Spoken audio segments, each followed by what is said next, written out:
Je m'appelle Mathilde et je suis doctorante en géographie.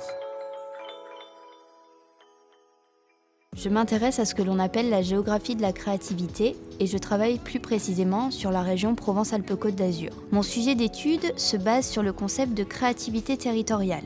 L'idée qu'il y a derrière, c'est que certaines politiques d'aménagement du territoire vont entraîner la création de lieux et d'événements créatifs, par exemple dans les domaines du sport, de la culture, de l'innovation ou du numérique. Ces lieux et ces événements créatifs vont avoir des impacts sur l'ensemble du territoire régional et je vais m'intéresser précisément à ces impacts. La première étape de ma thèse consiste en un long travail bibliographique pour essayer de définir ce concept de créativité territoriale d'une manière générale, pour mieux le comprendre et ensuite voir comment il s'applique concrètement au contexte régional. Je m'appuie aussi sur l'exemple de la friche de la Belle de Mai, qui est une ancienne manufacture de tabac réhabilitée en un lieu créatif emblématique de la ville de Marseille, où l'on retrouve plusieurs formes artistiques, comme la musique, le spectacle vivant, les arts graphiques. Et pour étudier ce lieu, ma démarche consiste notamment à rencontrer les responsables de la friche, mais aussi les artistes qui exercent au cœur de cet espace créatif. D'autre part, la labellisation de Marseille en tant que capitale européenne de la culture en 2013 est aussi un exemple très intéressant dans ma thèse, puisqu'il a montré une transformation territoriale bien visible, notamment avec la métamorphose du Vieux-Port ou la construction du Mucem et de la Villa Méditerranée.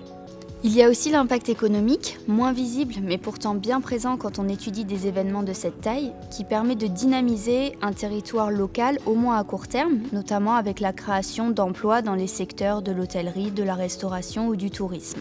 Ceci dit, l'impact économique généré par la créativité territoriale n'est pas suffisant pour garantir à lui seul le développement de toute une région. Pour ça, il faut aussi que les décideurs locaux s'intéressent à d'autres secteurs prioritaires, comme par exemple l'éducation, la santé, les transports, et plus généralement tous les services qui concernent l'ensemble de la population locale. Au-delà de ça, si les activités créatives ne sont pas suffisantes pour assurer le développement d'un territoire donné à long terme, elles peuvent même aboutir à des impacts négatifs en conduisant à l'apparition de certaines inégalités. Par exemple, un manque d'accessibilité pour les habitants les plus en difficulté, ou plus simplement l'exclusion des catégories sociales populaires, des dispositifs et des quartiers créatifs. Dans le cas de Marseille-Provence 2013, c'est justement pour ces raisons que l'on a vu apparaître plusieurs mouvements contestataires.